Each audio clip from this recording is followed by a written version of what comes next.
नमस्कार। Hello doctor live कार्यक्रम की इस कड़ी में आप सभी दर्शकों का एक बार पुनः स्वागत है। प्रिय दर्शकों, आज इस कार्यक्रम के माध्यम से हम चर्चा करेंगे दंत प्रत्यारोपण के बारे में, और इसी विषय पर चर्चा और उसके समाधान को लेकर आज हमारे बीच सादर आमंत्रित हुए हैं इंदिरा गांधी दंत चिकित्सालय में बतौर गम स्पेशलिस्ट पद पर कार्यरत डॉक्टर अजय महाजन जी। डॉक्टर अजय जी, बहुत बहुत स्वागत है आपका। धन्यवाद। कहावत भी है कि जो घर का वास्तु है वो उसका मुख्य द्वार है। तो वैसे ही हमारे जो शरीर का वास्तु है, जो शरीर को कंट्रोल करता है, कई पॉजिटिविटी जो शरीर के अंदर जागृत करता है, वो हमारा मुख्य द्वार जो कि ओरल कैविटी है।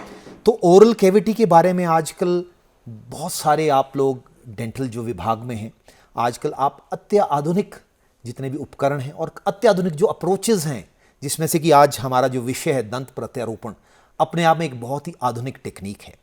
तो इसके बारे में भी आज आपसे डिटेल में जानेंगे। पर सबसे पहले अगर मैं शुरुआत करूं मुख्य द्वार से, तो हमारे जो शरीर का मुख्य द्वार जो हमारी ओरल कैविटी है और उसमें बने हमारे जो औजार हैं, इनका क्या महत्व है? धन्यवाद दूरदर्शन का और आपका भी डॉक्टर साहब। देखिए, आपने खुद ही कहा कि ओरल कैविटी की क्या इम्पोर्टेंस है, क्या उसका महत्व है हमारी जनरल सेहत पे। और सबसे इम्पॉर्टेंट बात यह है कि जो भी आप खाते हैं, जैसा आप दिखते हैं, आपका व्यवहार, आपका कॉन्फिडेंस, ये सारी चीज़ें निर्भर करती हैं आपके दांतों पे, दांतों के स्वास्थ्य पे, मुख के स्वास्थ्य पे। तो इसलिए जैसे आप बाकी शरीर के अंगों का ध्यान रखते हैं, इनका भी उतना ही महत्व है जी। क्योंकि आप डेंटल विभाग में भी अब डिफरेंट डिपार्टमेंट्स जी। हैं, तो इंटर डिपार्टमेंट हैं आपके। छोटे से छोटा दांत है जो, उसकी भी बहुत डिटेल्ड आप इन्वेस्टिगेशन करते हैं जी। और उसकी ट्रीटमेंट भी बहुत स्टिक करते हैं, जो कि एक नेचर की बनाई हुई जो हमारी दंत जो हमारी प्रणाली है, हमारी दंत की जो जितनी भी हमारी संरचना हुई है, उसे आप भरपूर कोशिश करते हैं कि आप उसी नेचुरल वे में एक नया दांत प्रत्यारोपण करें। मैं कुछ कहना चाहूँगा जी। माफ़ी चाहता हूँ बीच पे रोकने के लिए। देखिए, एक ज़माना था कि दांत खराब होता था, लोग डॉक्टर के पास जाते थे, निकलवा दिया जाता था। ठीक है, आज साइंस ने और मेडिकल फील्ड ने, डेंटिस्ट्री ने इतनी तरक्की कर ली है कि हम पहली प्राथमिकता तो ये रहती है कि दांत को निकाला ही ना जाए। जी।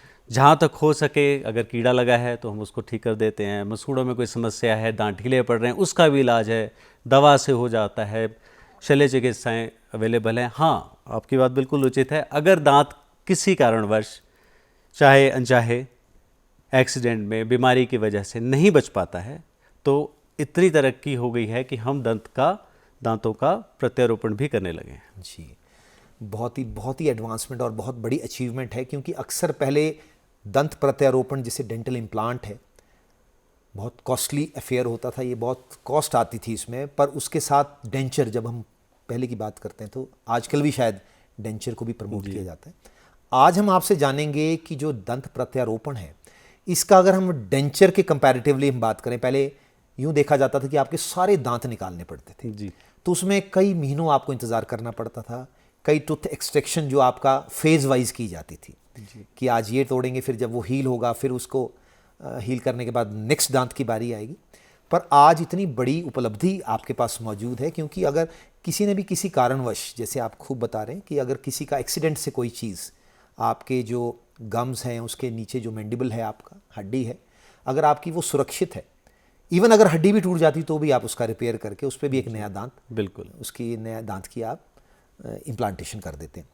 पर इम्प्लांटेशन एक ऐसा टेक्निक है, इसके बारे में विशेष जानकारी अगर मैं बतौर आपसे डॉक्टर के नाते अगर आपसे मैं जानना चाहूँ, क्या हर कोई व्यक्ति किसी भी परिस्थिति में अगर वो उसको दांत नया लगाना है, इम्प्लांट करना है, क्या वो किसी भी परिस्थिति में इसे लगा सकता है?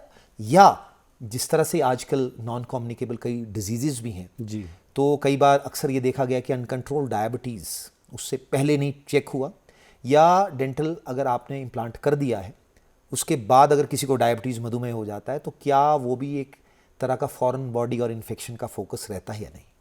बहुत ही बढ़िया सवाल पूछा आपने। देखिए, सबसे अच्छा तो ये रहता है कि जिस भी व्यक्ति में दंत प्रत्यारोपण होना है वो बिल्कुल स्वस्थ हो। जी। पर बहुत बार ऐसा भी होता है कि मरीज़ ऐसे आते हैं जिन्हें शुगर होती है, ब्लड प्रेशर होता है, दिल की बीमारियां होती हैं और भी तरह तरह की बीमारियां होती हैं, जिसके कारणवश कई दफ़ा डॉक्टर्स को फैसला लेना होता है कि इम्प्लांट किया जाए या ना किया जाए। और ये फैसला कई दफ़ा पेशेंट के लिए भी डिफ़िकल्ट होता है, मुश्किल होता है समझना कि क्या मैं इम्प्लांट करवा सकता हूँ, मैं शुगर का मरीज़ हूँ, क्या मैं इम्प्लांट करवा सकता हूँ, करवाना चाहिए, मैं हार्ट का मरीज़ हूँ, क्या मैं करवा सकता हूँ या नहीं करवा सकता हूँ। तो होता ये है कि अगर तो पेशेंट बिल्कुल स्वस्थ है तो कोई दिक्कत नहीं है, इम्प्लांट आराम से आप किया जा सकता है जी। ठीक है।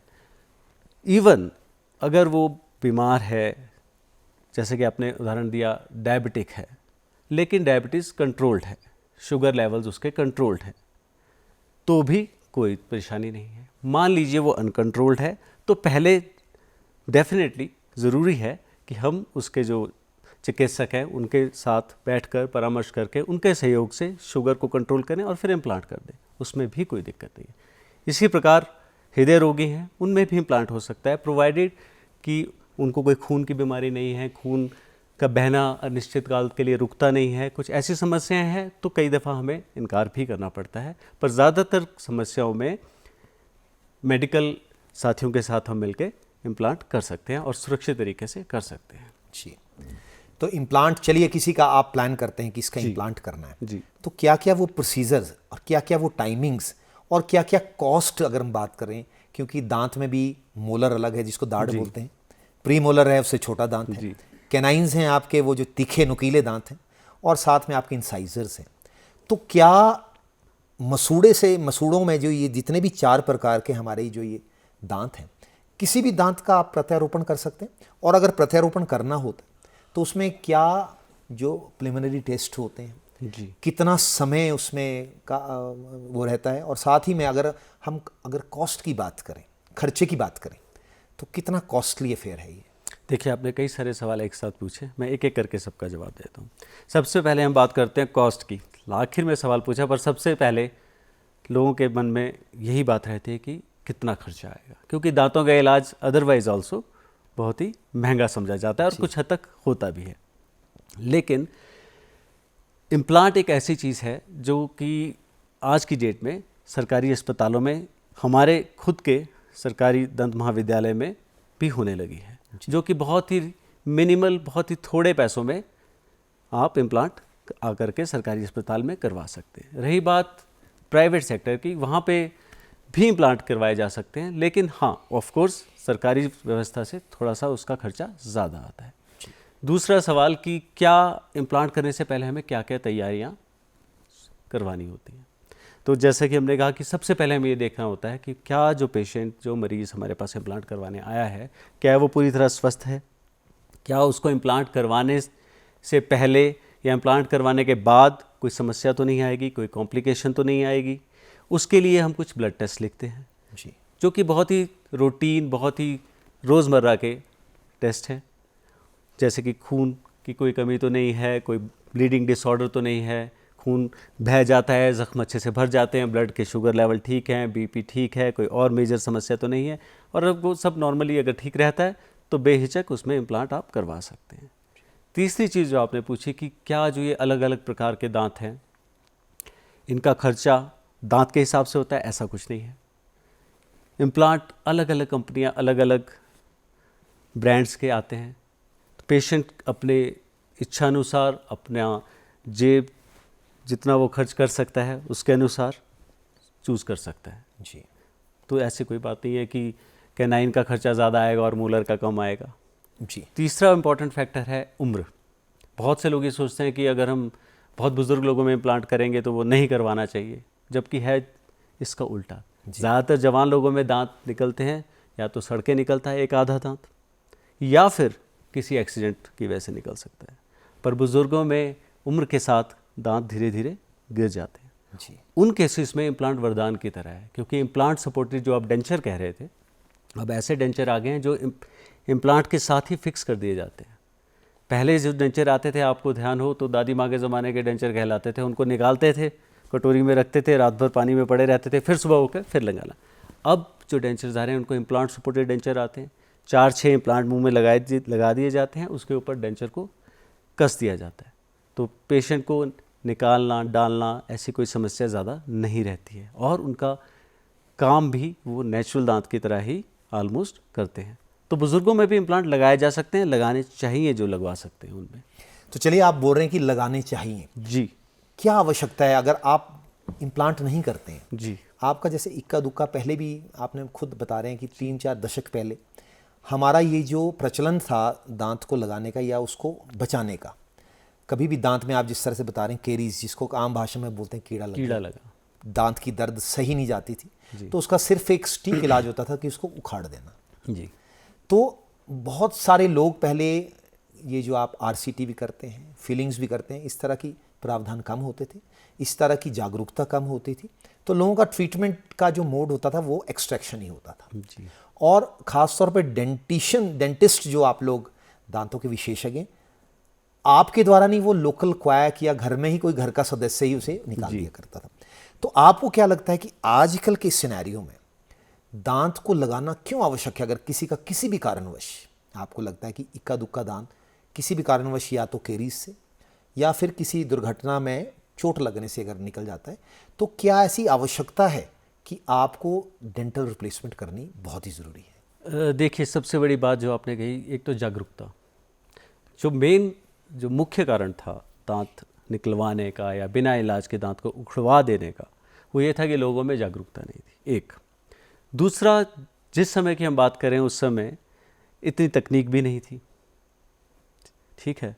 अब जैसे जैसे समय बीता, लोगों में जागरूकता बढ़ी, ना सिर्फ मौखिक स्वास्थ्य के प्रति, ओवरऑल हेल्थ के प्रति, पूरे शारीरिक स्वास्थ्य के प्रति जागरूकता बढ़ने से लोगों को समझ में आने लगा कि दांतों का क्या महत्व है।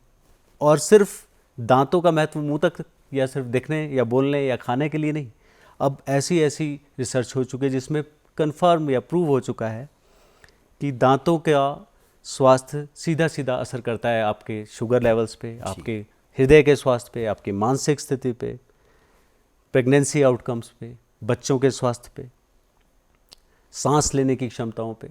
तो लोगों को थोड़ा सा ये जानकारी में वृद्धि हुई है कि अगर हम मौखिक स्वास्थ्य का ध्यान नहीं रखेंगे तो उसका सीधा सीधा असर हमारे जनरल और ओवरऑल हेल्थ पे भी पड़ेगा। जी। नहीं, आपने बहुत खूब बताया ये, क्योंकि ये जो जानकारी हमारी आवाम को समझना बहुत ज़रूरी है। क्योंकि आपने ठीक बताया, इससे पहले भी कितने शोध जो बतौर कार्डियोलॉजिस्ट कईयों ने जो शोध किए हैं, बड़े रैंडमाइज कंट्रोल ट्रायल्स हुए, उसमें भी ये देखा गया इवन हार्ट अटैक्स, इवन आपका इन्फेक्टिव एंडोकार्डाइटिस, एक तरह की रोमेटिक हार्ट डिजीजेस, एग्जैक्टली, अगर आपके बचपन में दांतों की जो साफ सफाई है, रख रखाव है, वह ढंग से नहीं है, तो आने वाले भविष्य में आपके जो वॉल्स हैं वो ख़राब हो सकते हैं, लीक हो सकते हैं। तो इसलिए ओरल हाइजीन, आप ठीक बता रहे हैं कि पूरा जितना भी नियंत्रण हमारे शरीर के जितने भी सिस्टम हैं या ऑर्गन्स हैं, उनका डायरेक्टली रिलेशन जो है आपकी ओरल हाइजीन पे डिपेंड करता है। और ओरल हाइजीन वैसे भी है, जिसकी ओरल हाइजीन अच्छा है उसका स्वास्थ्य भी उसके ओरल फेस से ही चमकता है। और तो इसलिए दांतों का जो ये दांतों को समझना, दांतों की रचनाओं के, क्योंकि डिफरेंट दांत का डिफरेंट रोल है। जी। आपने देखा होगा कि हल्के से जो हमारे नुकीले दांत हैं साइडों में जो है, जिन्हें कि हम कैनाइंस बोलते हैं, देखिए किस तरह की बनावट है कि इनका भी बहुत ही महत्वपूर्ण रोल है। जी। और जितनी हमारी जो पीछे मोलर दाढ़ें जिनको है और वो है, पर यहीं एक सवाल और भी आता है कि डॉक्टर महाजन जी, जब किसी को ये विजडम टूथ, जिसको अक्ल दाढ़ बोलते हैं, कई बार लोग अक्सर ये भी देखते हैं कि उसके बाद भी बहुत कॉम्प्लिकेशंस होती हैं और अल्टीमेटली आप ही उसे सुझाव करते हैं कि इसे निकालना पड़ेगा। जी। तो क्या अक्ल दाढ़ का भी महत्व, या उसको निकालने के बाद भी यहाँ प्रावधान आप रखते हैं कि यहाँ भी इम्प्लांट करके अगर हम टेक्निकल इम्प्लांट करें? जी, बड़ा तो शायद बहुत ही बेहतरीन सवाल आपने पूछा, बिकॉज अक्ल दाढ़ के बारे में लोगों का बड़ा मिसकंसेप्शन है, तरह तरह की भ्रांतियाँ हैं, है ना। कुछ लोगों को लगता है अक्ल दाढ़ निकाल देंगे हमारे कान की सुनने की शक्ति चले जाएगी, कुछ लोगों को लगता है हमारी आँख की दृष्टि में फ़र्क पड़ जाएगा, क्योंकि बहुत ही पीछे का दांत होता है। इसके पीछे की कहानी बड़ी रोचक है। जब हमारे पूर्वज थे, हमारे 32 दांत होते हैं, कहा जाता है जी, तो 32 दांतों की संरचना है। अब जैसे जैसे हम आगे की तरफ बढ़ते गए, तरक्की करते गया इंसान, उसकी डाइट में फ़र्क पड़ा, खान पान में फ़र्क पड़ा। जैसा पहले वो रॉ मटेरियल खाता था, जैसा वो खान पान था, धीरे धीरे हम कच्चे खाने से थोड़े से नरम खाने पे आ गए और थोड़ा और रिफाइंड खाना लेने लगे, और धीरे धीरे हम और डेलिकेट भी होते गए, कुछ हद तक मजबूत भी होते गए। हुआ ये जिसको हम एवोल्यूशन कहते हैं, हुआ ये कि जो अक्ल दाढ़ है उसके लिए जगह मुख में रह गई थोड़ी सी, उसके लिए स्पेस आखिर में आता है दांत, सबसे लास्ट में, इसीलिए इसको अक्ल दाढ़ भी कहा जाता है, जो कि ऐसा कोई रिलेशन नहीं है इसका अक्ल से पर होता ऐसा है कि सबसे लास्ट में आने वाला दांत होता है। तो 18 के आसपास ये आता है, या उसके बाद कईयों में तो और भी लेट से आता है।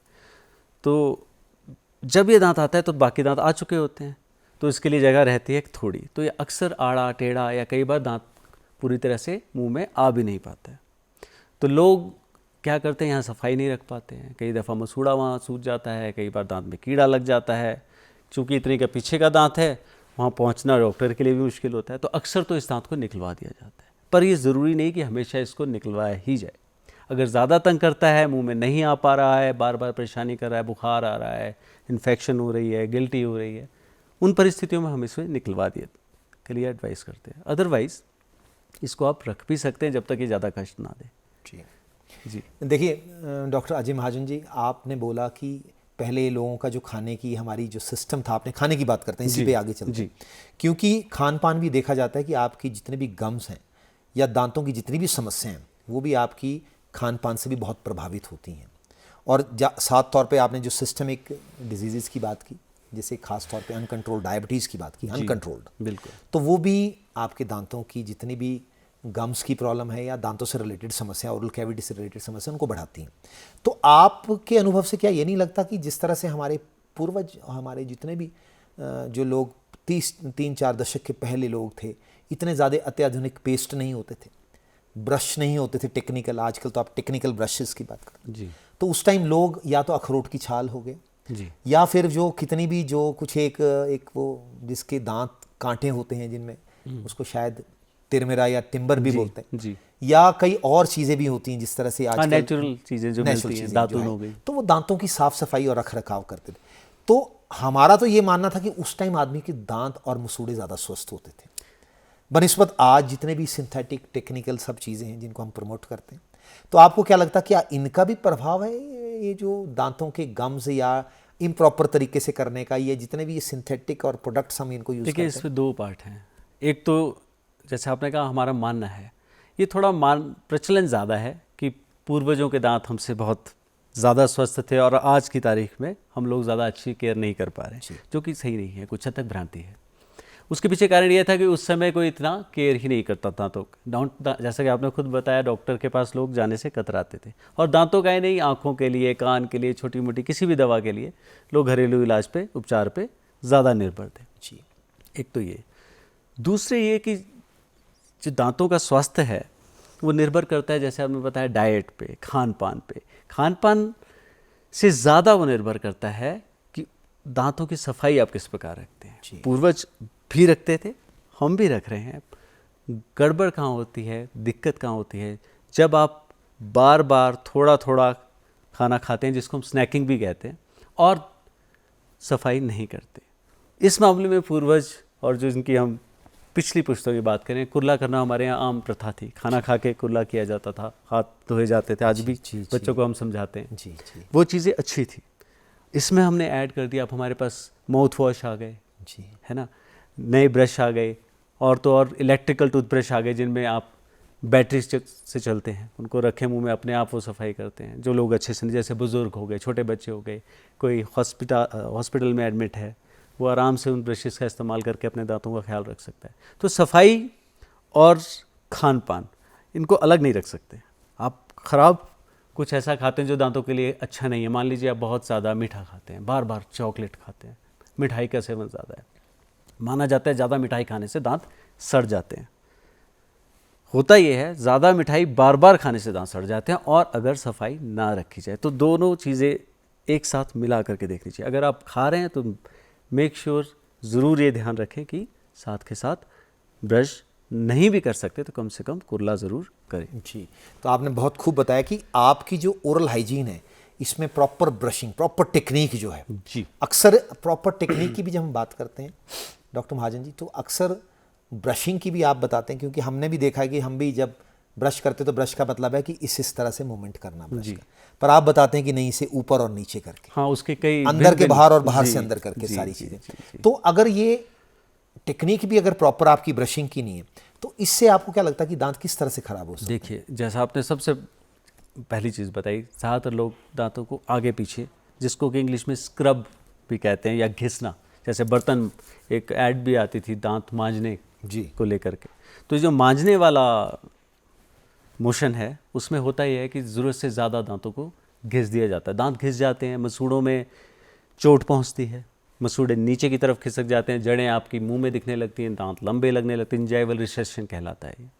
तो रूट्स एक्सपोज होंगी मुंह में, जड़ें दांत की दिखने लगेंगी, उनमें कीड़ा लगता है, दांत काले लगने लगते हैं, धीरे धीरे दांत हिलते हैं, कई दफ़ा लोग चोट भी पहुंचा देते हैं, ट्रॉमा हो जाता है, पस पड़ जाती है दांत में, मसूड़ों में। तो ब्रशिंग जो करने का सही तरीका है वो ये है कि एक सबसे पहली बात ये है कि बहुत देर तक ब्रश नहीं करना है। लोगों को लगता है किसी खुरदरी चीज़ से हम ब्रश करेंगे, कोयले से करेंगे, हाँ, या बहुत किसी आयुर्वेदिक मंजन से करेंगे, बहुत कोर्स चीज़ से करेंगे तो ज़्यादा चमकेंगे, ऐसा कुछ नहीं है। वो ऊपर के एनेमल की जो परत होती है उसको घिस देता है, दांत पीला पड़ जाता है, दिखने लगता है, ठंडा गर्म मीठा ये सब लगने लगता है, सेंसिटिविटी की शिकायत होने लगती है। तो चलिए, आप जैसे बता रहे हैं आयुर्वेदिक मंजन भी अपने आप में बहुत अच्छी चीज़ है, पर अगर उसको टेक्निकल तरीके से किया जाए तो वो भी बहुत अच्छी कारगर चीज़ है, आपके पास विकल्प है। डॉक्टर महाजन जी, यहाँ एक प्रश्न और भी बड़ा महत्वपूर्ण आपसे बनता है। जिस तरह से आजकल डेंटिशन की बात करते हैं, मसूड़ों की बात, तो आजकल अक्सर बच्चों में भी देखा गया है कि कई ब्रेसेस का प्रचलन है जी, कि टेढ़े मेढ़े दांत जी, या प्रॉपर डेंटिशन नहीं आना या दांतों में गैप होना। तो आपको क्या लगता है कि ये भी हमारा एक जेनेटिक, अनुवांशिक या एक्वायर्ड डिफेक्ट है, या किसी न्यूट्रिशनल डेफिशिएंसी के कारण ये सब चीज़ें हो सकती हैं? देखिए, डेफिशिएंसी का रोल इसमें इतना नहीं है जितना जेनेटिक्स का है। जैसे अक्सर माँ बाप के दांत होते हैं वैसे ही बच्चों की भी प्रोफाइल होती है, चेहरा की बनावट, दांतों की बनावट कुछ हद तक, काफ़ी हद तक माँ बाप और अनुवांशिक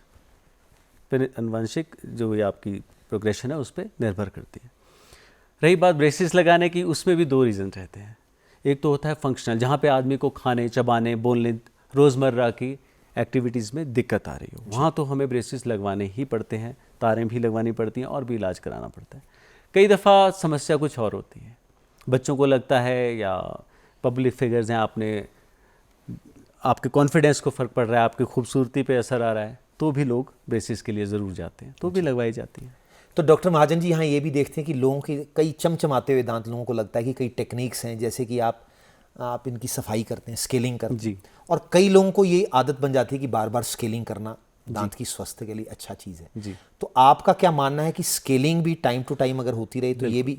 देखिए, स्केलिंग कोई कॉस्मेटिक प्रोसीजर नहीं है ना, ये भी एक इलाज है। तो इलाज की जब ज़रूरत हो तभी दिया जाए तो ही बेहतर। जैसे कोई दवा आप ज़रूरत से ज़्यादा डोज में खा लेंगे, मान लें किसी को शुगर है, आप शुगर की 4 कैप्सूल एक साथ खा लेंगे तो शुगर तो ठीक नहीं होगी। जब जब डॉक्टर जिस समय पे बताएंगे उसी समय खाना होगा। उसी प्रकार स्केलिंग भी एक नियमित रूटीन में समय समय पे चिकित्सक की सजेशन के, सलाह के अनुसार ही करवाई जानी चाहिए। तो चलिए, अगर ये प्रश्न आपसे करते हैं कि दंत प्रत्यारोपण के बाद किन किन सावधानियों को बरतना बहुत ही ज़रूरी है? प्रत्यारोपण से पहले और बाद मैं दोनों बताता जी। हूँ। देखिए, पहले तो हमने बताया कि एक तो स्वास्थ्य की बेसिक जांच की जाए, एक दूसरी बात जो पेशेंट को समझनी ज़रूरी है कि दंत प्रत्यारोपण एक आर्टिफिशियल ज़रिया है नेचुरल या असली दांत को रिप्लेस करने का। उसको भी उतना ही ख्याल रखना होता है जितना कि आप एक किसी नेचुरल दांत का रखते हैं, रादर उससे ज़्यादा, क्योंकि वो बाहर से इम्प्लांट की गई वस्तु है, ठीक है। और लगने के बाद उसका भी 2 दफ़ा ब्रश, माउथ वॉश, नियमित चिकित्सक सलाह, ये बराबर समय पे पेशेंट को करवानी चाहिए।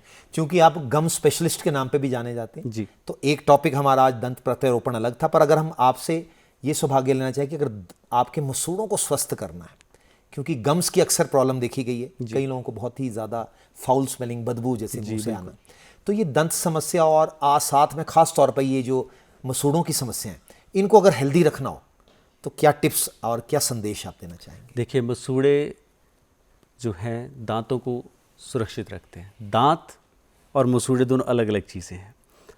दांतों में कीड़ा लगता है, मसूड़ों में कीड़ा नहीं लगता, लेकिन अगर मसूड़े अस्वस्थ होंगे तो अच्छा खासा बिना कीड़े का दांत भी ढीला पड़ करके निकल जाएगा, जैसा कि पायरिया में होता है।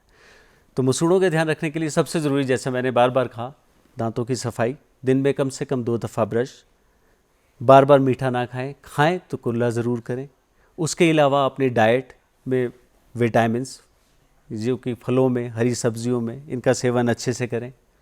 रात को सोने से पहले ब्रश करना कभी ना भूलें और नियमित रूप से अपने चिकित्सक से। तो आप ये क्या संदेश देना चाहेंगे हमारे जो भाई जो बंधु हैं जो कि तंबाकू का सेवन बहुत ज़्यादा करते हैं और अक्सर देखा गया कि उनके दांत भी पीले, बिल्कुल काले और साथ में डेंटिशन, ओरल डेंटिशन बहुत खराब हो चुकी है, तो उनको क्या एक स्ट्रॉन्ग संदेश देना चाहेंगे जो कि इस तंबाकू के सेवन से वो दूर रहें? देखिए, तंबाकू का सेवन ना सिर्फ दिखने में जो आप कह रहे हैं, उसके अलावा उसका बहुत ही गंभीर परिणाम होता है मौखिक कैंसर।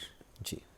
और जो एक ऐसी बीमारी है जो एक दफ़ा हो जाए तो उसका इलाज तो संभव है, लेकिन बहुत ही कष्टकारी होता है और कई दफ़ा हो भी नहीं पाता है। तो आदमी को, इंसान को ये समझ के चलना चाहिए कि थोड़े से तंबाकू की वजह से अपने पूरे शरीर का, अपने पूरे परिवार का नुकसान ना करें।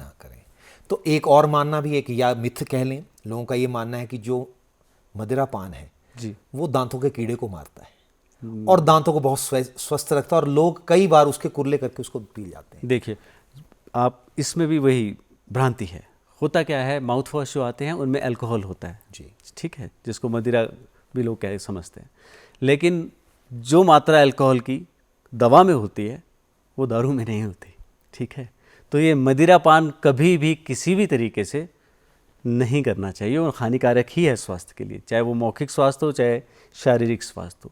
जो दवाओं में मदिरा जिसको लोग समझ रहे हैं वो दवा होती है, उसमें एक नियमित मात्रा में अल्कोहल डाला जाता है, तो उसका सेवन सिर्फ कुर्ला करने के लिए किया जाता है, पीने के लिए तो कभी भी नहीं करना चाहिए। तो अगर एक संदेश आप आवाम को देना चाहें दंत प्रत्यारोपण के बारे में, जी, तो क्या एक आप बहुत स्ट्रॉन्ग संदेश हमारे देखो, दर्शकों को सबसे देना स्ट्रॉन्ग संदेश मैं ये देना चाहूँगा कि दंत प्रत्यारोपण की नौबत ही ना आए। अपने नेचुरल दांतों का आप बेहद ख्याल रखिए।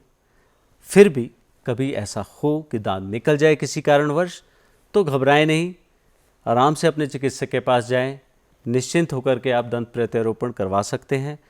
इसका कोई कॉम्प्लिकेशन एज सच नहीं होता है, बहुत ज़्यादा खर्चा भी नहीं है। आज की तारीख में तरह तरह के इम्प्लांट्स अवेलेबल हैं जिनको आप आराम से आप अपने स्वास्थ्य के लिए। तो समय के अभाव होते डॉक्टर अजय महाजन जी, हम यहीं इस कार्यक्रम को समाप्त करने की आपसे अनुमति चाहेंगे। तो दर्शकों, ये थे गम स्पेशलिस्ट डॉक्टर अजय महाजन जी। उम्मीद करते हैं इनकी दी हुई जानकारी से आप लाभान्वित हुए होंगे। अगली बार हम फिर मुलाकात करेंगे एक नई समस्या और एक नए विशेषज्ञ के साथ। तब तक के लिए आज्ञा दीजिए। नमस्कार।